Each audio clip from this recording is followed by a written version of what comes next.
Hi Spirit Family, how's it going? This is Amy, or Moonsong, and I am here doing a collective reading exclusively for Spirit Mysteries right now because I woke up this morning and that was what I felt like I needed to do. So there's a lot going on right now.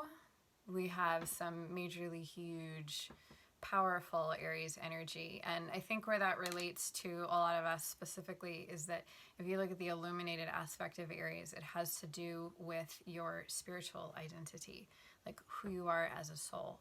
And that right now, with all of the energies that are at play right now, Pluto and Jupiter, Uranus and Taurus, all of these fun things going on, we're getting an opportunity to see ourselves from a much higher perspective and to learn how to express our personalities more from our soul than our lower ego mind. And for a lot of us, it's not an opportunity, it's an absolute requirement. So you may be feeling a little bit of pressure cooker energy right now. You may be feeling a little bit agitated.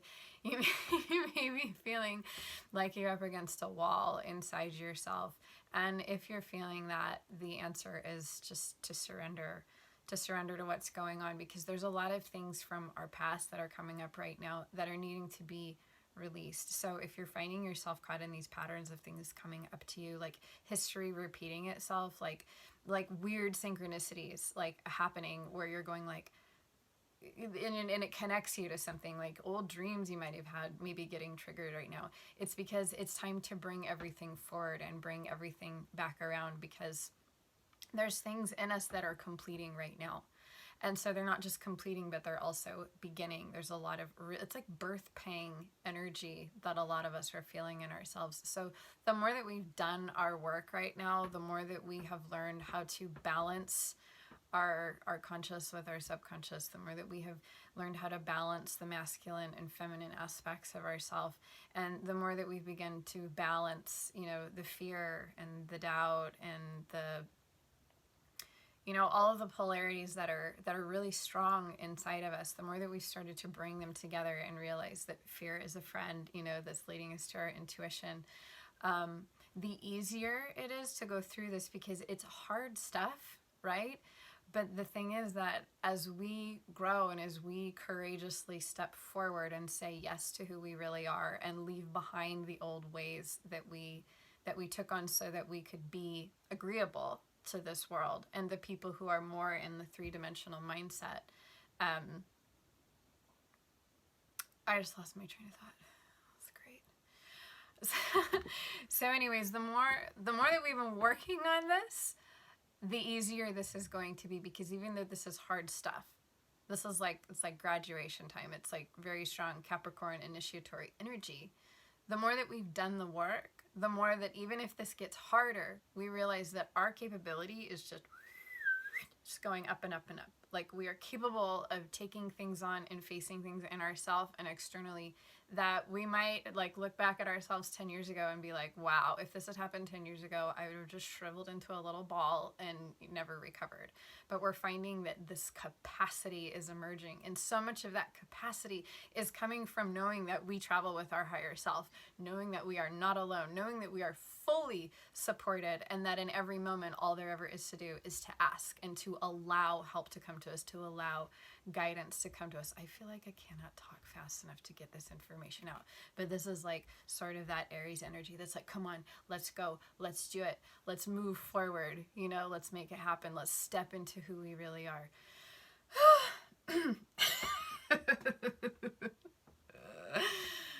Oh man, I actually really enjoy Aries energy, even though I'm very much a Taurus. Okay, so that was my spiel. Let's jump into these cards, okay? Oh, and it's going to be the very first deck out the gate. This is my Moon Oracle deck. All right, what is in the best and highest good for Spirit Mysteries to know right now as a collective?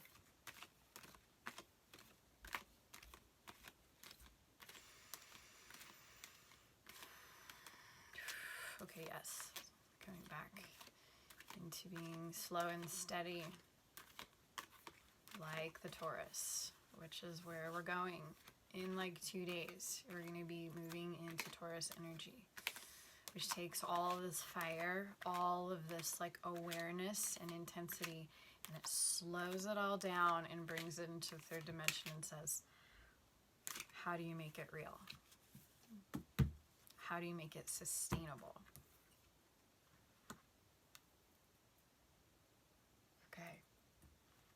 This is ironic, but this is our card. Pleasure is the card, which is interesting because Taurus, as the first air sign, is the sign of pleasure. It's the sign of having. It's the sign of possession. It's the sign of beauty and art and creativity. And how do we go about attaining these things for ourselves? And it asks the question right now in particularly of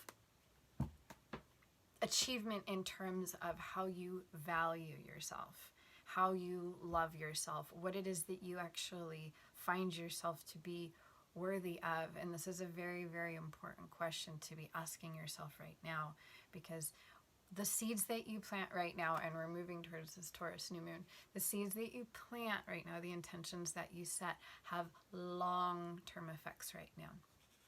Okay, so let's take a look at this. Because this is an oracle card, I'm going to read you the description because I don't have the relationship with these oracle cards that I do with actual traditional tarot. And as much as I always feel like I should just be using the Patch Tarot deck, I kind of want to just come to you guys like the way that I normally do my tarot readings. So it says, are you taking life too intensively or too seriously? The time has come to call in the pleasures of life. Seek lightheartedness at this time. Focus on what would make you happy. Schedule activities you find pleasurable. The affirmation is, I open myself to the pleasures of life.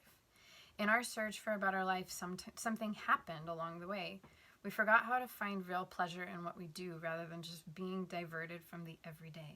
Life can be overwhelming, and our rational minds seem to need every available minute of our time to help cope with its demands. Pleasure has taken the back seat, or there is a pattern of it now forming destructive tendencies such as binge drinking rather than simply having a wine or two with friends. A big part of pleasure is letting go. Okay, all right, I'm getting an intuitive hit on the cards, so I'm going to stop reading. Last night I was watching this show.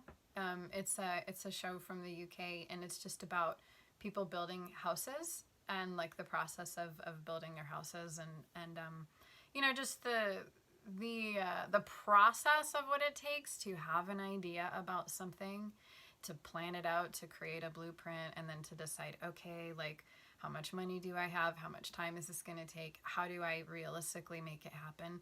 This is like Aries and Taurus in a relationship with each other. You know, Aries is that explosive, like, here's who I am, here's what I'm gonna do, here's my purpose, it's coming out of me like crazy, right? So it's this very exciting, youthful, think first, ask later energy. But then when it comes into Taurus, it's like, all right, now let's slow down and figure out how we're gonna do it, right? So in Aries, you have the vision of the house that you're gonna build, and then in Taurus, that's when you start really setting that blueprint in stone, and then looking at your finances and thinking about how you're going to realistically achieve this and whether or not you have the stamina to make your dream a reality. So the episode last night that I saw was really special because it was about this family, and it was like a husband and wife, and he had 4 children, and they lived off the land somewhere in the UK. And they had this gorgeous piece of property, and they had goats and pigs, and like they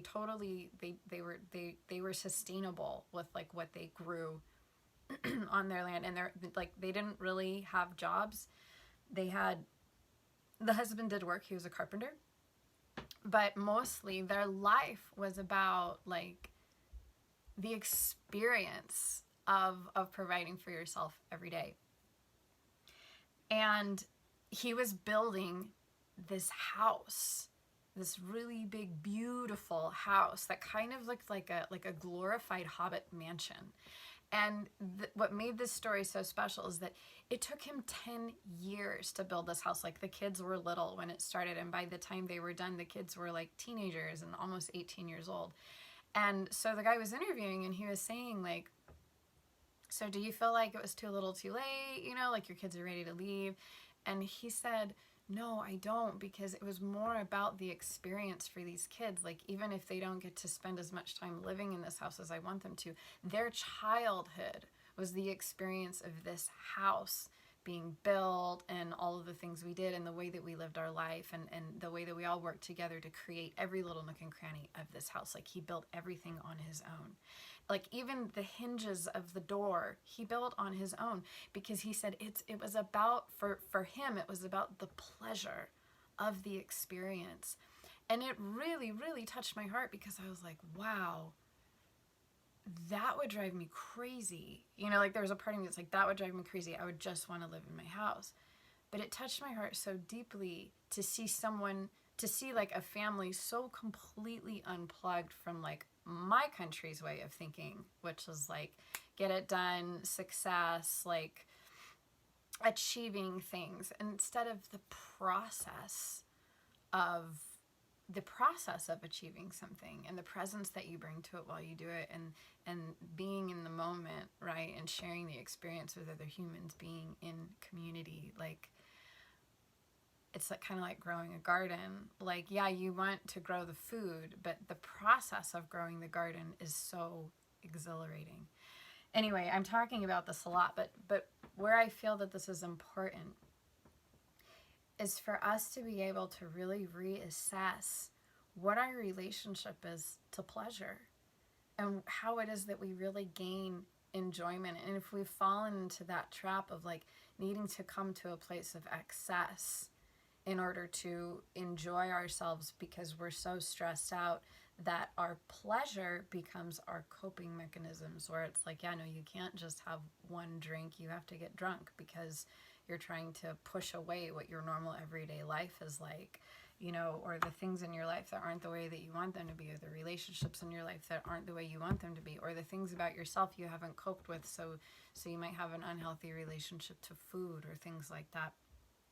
This is just an energy that's coming in really strong right now, where I feel like as we're going from this Aries to Taurus energy, we want to ask ourselves, like, how much have we sold ourselves on this idea of instant gratification? And how much do we sabotage our own projects because we get impatient with things not happening the way that we want them to? And this is a really important thing to be looking at right now, because right now we have the time to look at it. But right now also, a lot of us are going through transformations where we're coming out of this realizing, like, I don't want to live this life I was living anymore. Like, I see the vision for myself because I'm strong enough and because I believe in myself enough to finally be able to embrace what it is that I really want. But as you move forward in that, like I know so many of you are, you're going to have to meet your bad habits along the way. You know, the coping mechanisms that you still have. It's just like when you wake up, awakening is just one part of the experience. Like, it just means that you're awake, but it doesn't mean that we don't still have a lot of bad habits, you know, or coping mechanisms that we've picked up, and that we just automatically will fall into thinking that we're going to use those to go about achieving this new way of being or this new dream that we have for ourselves. So that's really how I'm feeling that card. And we're going to move on. Ooh, Osho. Some Osho wisdom. My chair keeps squeaking. Sorry.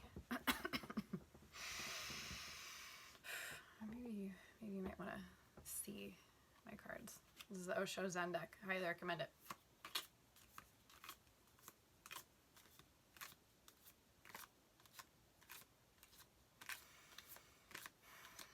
And that last card I didn't mention, but I was really, really feeling it in my heart chakra. Really strong.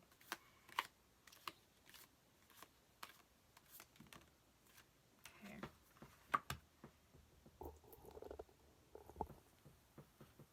So I just checked to see which, I got two cards falling out, so I'm checking to see which one is our card. It's this one. The Master. Ooh, I've never met this card either. This is really exciting. So the Osho Zen Tarot deck is actually, it's set up like a traditional tarot deck. Like, sorry, I just got a message that distracted me.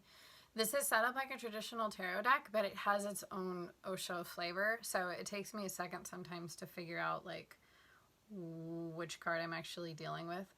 So I'm going to pull this up. I love this card though. It's amazing. Look at that. It takes me a second sometimes to figure out like which actual tarot card this is corresponding to, and it looks like it's the suit of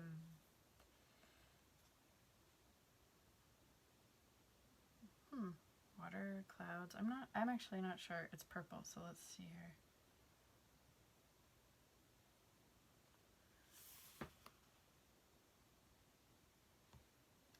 Sorry. Oh, okay. It's actually a major arcana. And it's called the Master. So this may be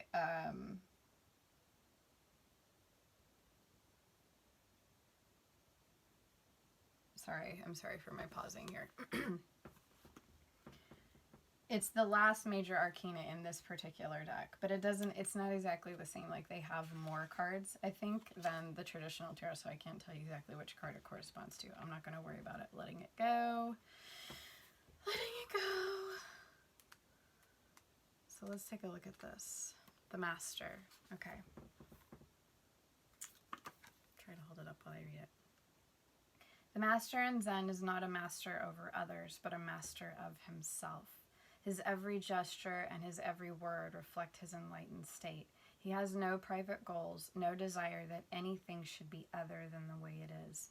His disciples gather around him not to follow him, but to soak up his presence and be inspired by his example.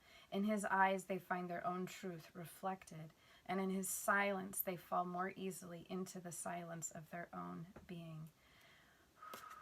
The Master welcomes the disciples not because he wants to lead them, but because he has so much to share. Together, they create an energy field that supports each unique individual in finding his or her own light.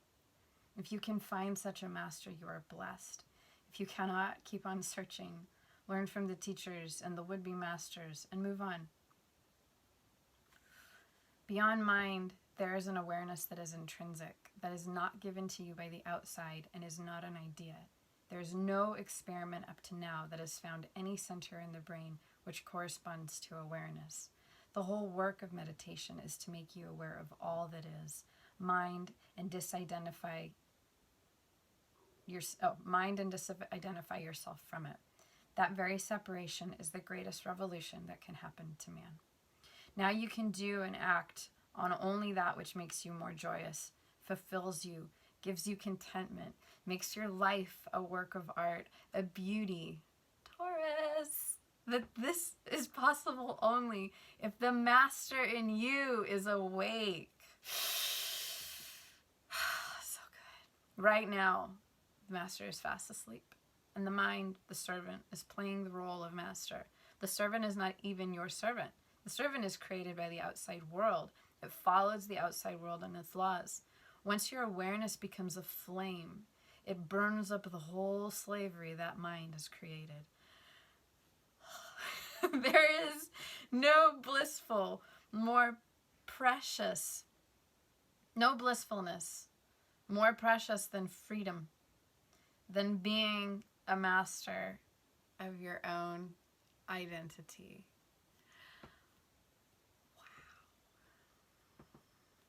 I'm in love with this card. I think that the first part was really feeling very strongly in my energy body. Like, I think a lot of people in spirit mysteries are going through this very awareness. That's why you're here, because the information here is so deeply empowering towards knowing yourself and towards putting you on that path of mastery. Because if you are not the master of yourself, then your mind has mastery over you. You just don't know it, right? So we're all on our own personal journey and our own level of wakefulness within ourselves, and that's perfectly okay. You know, some of us may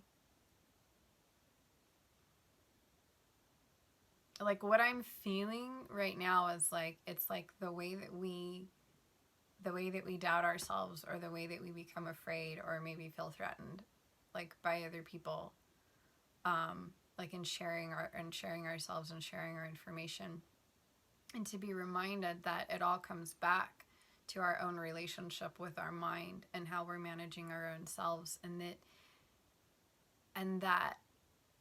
that delicate balance between like the ego, you know, the ego wanting to be out there and sharing itself. It's just like me. Like I had to come to terms at one point that there was always a part of me that wanted to be out in front of people because it needed to feel validated.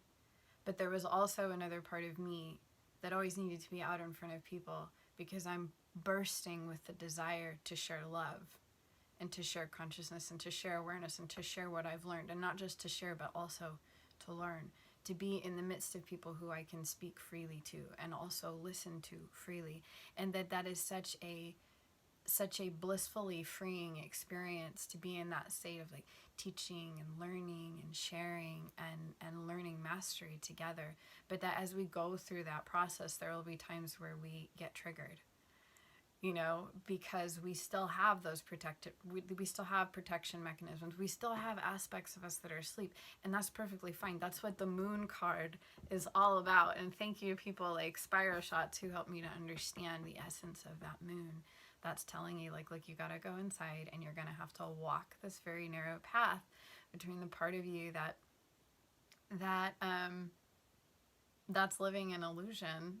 You know, you have to walk through the illusion in order to see your true self, and that requires shadow work and all these things, and that's just a part of what we're doing here, and it's great, and we can all do that, and we can all be safe within ourselves and safe within each other, and it's worth it to keep walking that path, to keep stepping through, especially the fears and the insecurities that are coming up like right now for a lot of us. Like, keep walking through, keep stepping through. It will be worth it. You know, I heard I was reading something about like star seeds and light workers, and it was just really beautiful. And one of the things it was saying was like, we didn't come here because it was going to be easy or comfortable. In fact, we knew it was going to be very challenging. We came here because we knew it would be worth it. And we came here out of the love of our souls, you know, and a devotion to this planet and the work that's being done here. And so I just want to remind you guys of that, remind myself of that. Like, it's worth it to greet the parts of you that have been too hard to look at up until now. And you're in a space where you're going to be supported by the people around you in that journey. And we all get to learn. We all get to learn together. We all get to make mistakes together. We all get to meet our masterful selves together, as well as our shadow selves.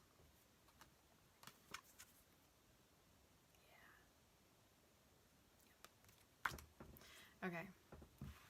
Let's see if we can wrap this up with one more card. Yep. We're going back to the Oracle deck. This one.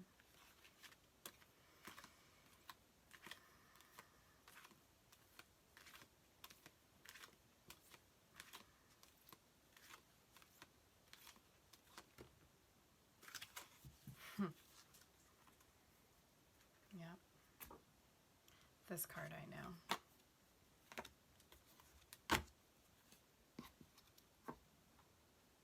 I felt, real quick, I wanted to put out there to people, something that's been going on with me a lot has been spirit animals showing up. Like the other day, I woke up in the morning and my eyes were still closed, but there was a giraffe looking over at me, just like from the neck up, and it was like blinking its big, giant, cute giraffe eyes at me, and I'm like, hi. And then I saw a bunch of painted rainbow horses, and there's a lot of animals that keep showing up, some of them with consistency and some of them where it's like, oh, I've never seen you before.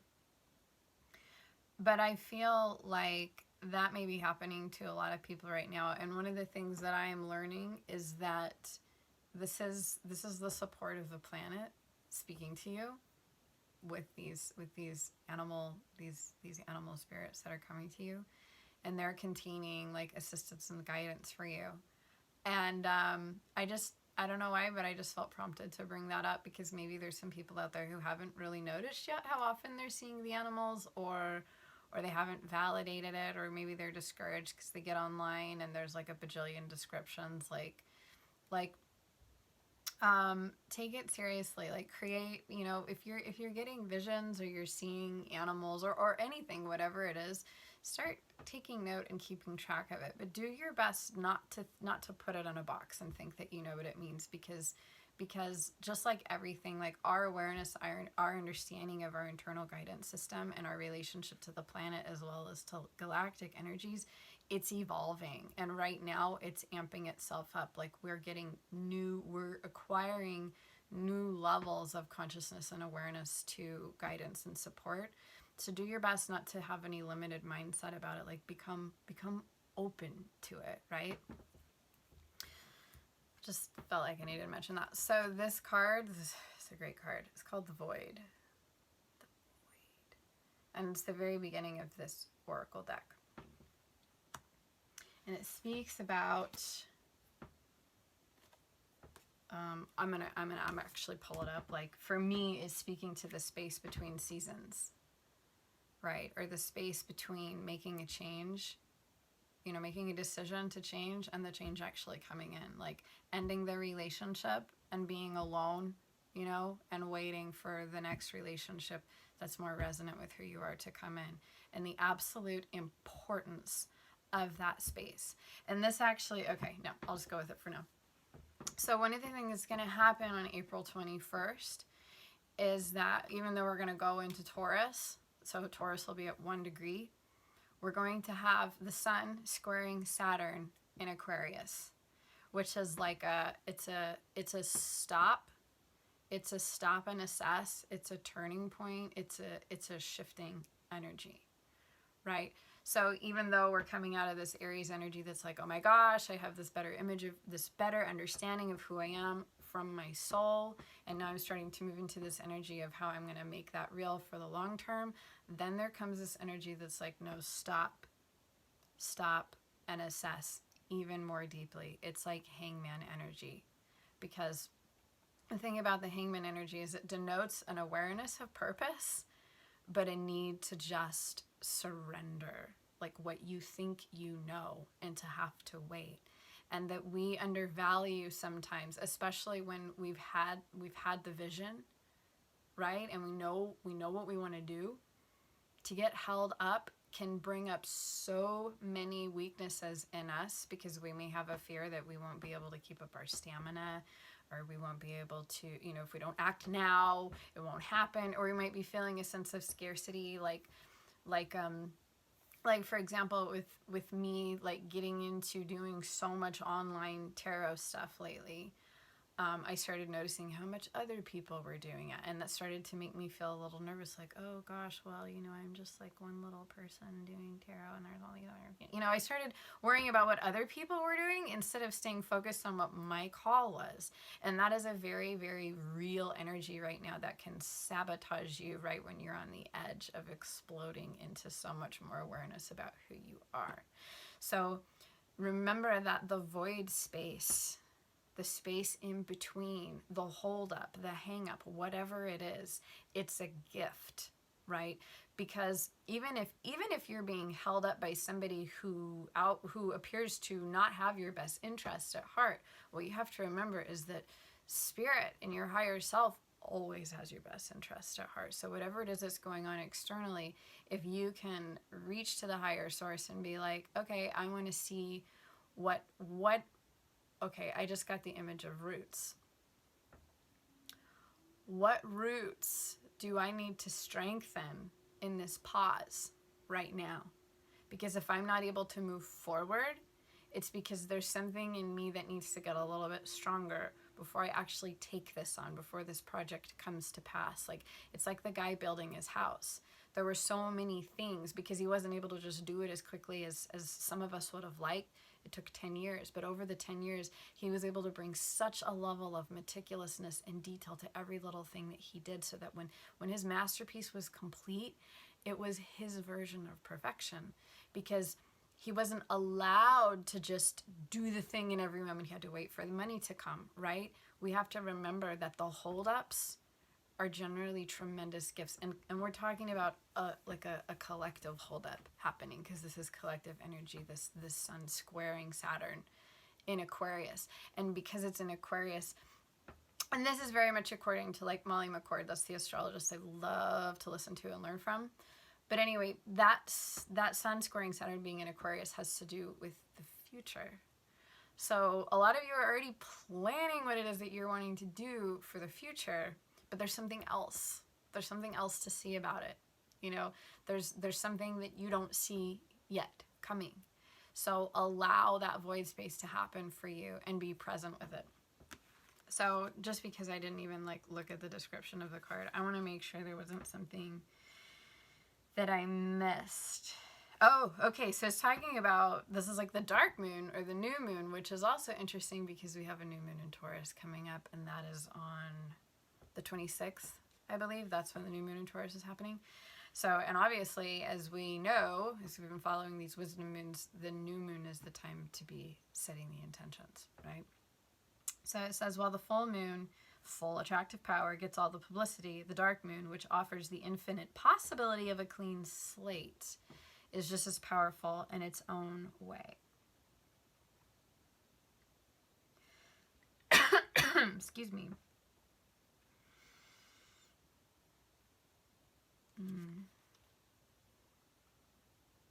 Yeah, if you find yourself resisting the dark moon or the void space, it's usually a clear sign that you're being stubborn about letting go of something that is old and not serving you in a positive way any longer.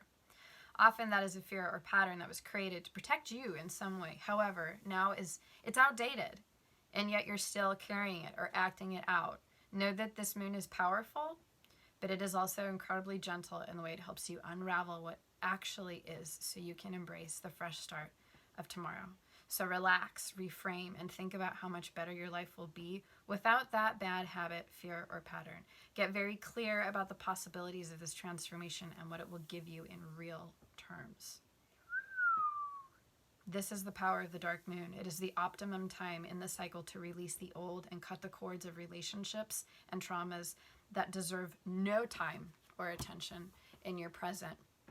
And this is like the feeling I'm getting about this. It's like we're being given an opportunity to really excel, to really move forward in a new way, to like let the shackles that we've carried as a result of how we've coped with our life up to this point and been acceptable to the world, we're getting an opportunity to let them go. But you will find that there is resistance in you to certain things. But if you keep them, they will make it so hard to fly. I'm seeing this image of like angels trying to fly, right? Because they've got their big wings. They're like, here's my big wings, and I can see them.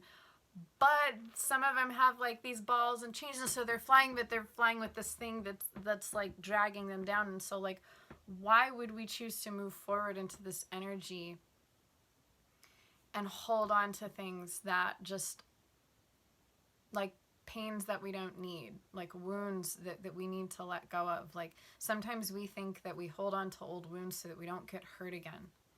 But the truth is that if you're living in trust and you're living in alignment with your spirit, you don't need to remember those old wounds, because who you are, your self-awareness is your shield, not your wounds, not your past. Who you are right now, who you are in the moment, the presence that you bring to every moment is what protects you from repeating mistakes that caused you pain in the past. You need to know that you will not repeat those things. You will not do those things again. You will not make those choices again. You will not find yourself in situations where you have to compromise yourself away or prostitute your energy so that you can be safe or so that other people can feel okay. It's not who you are anymore. It's not who you're going to be moving forward. You can let it go. You can let it go, and you can walk on, or fly in this case, because I'm seeing like all these angels like flying around. Okay, 34 minutes and 39 seconds. that's long enough. I'm always trying to make these short. It's hard because I have a Gemini moon, which means I really, really love to talk and explain things. Plus, this Aries energy is making me a little bit spastic. So I love you guys. I'm so happy to be a part of this group with all of you. I hope this helps somebody and that it's what you needed to hear. I feel like the message was pretty coherent and kept coming back to the same point. Be aware of how you're utilizing the energies of the time. Be aware of where your mastery is and where your mastery is not. Be honest. Work on it. Call on support. Be listening for your guides to show you new ways that they want to communicate with you, and reach out to people that you know are going to hold a space of love and support, but tell you the truth. Okay, guys. All right. Until next time, I love you. Be safe and be well.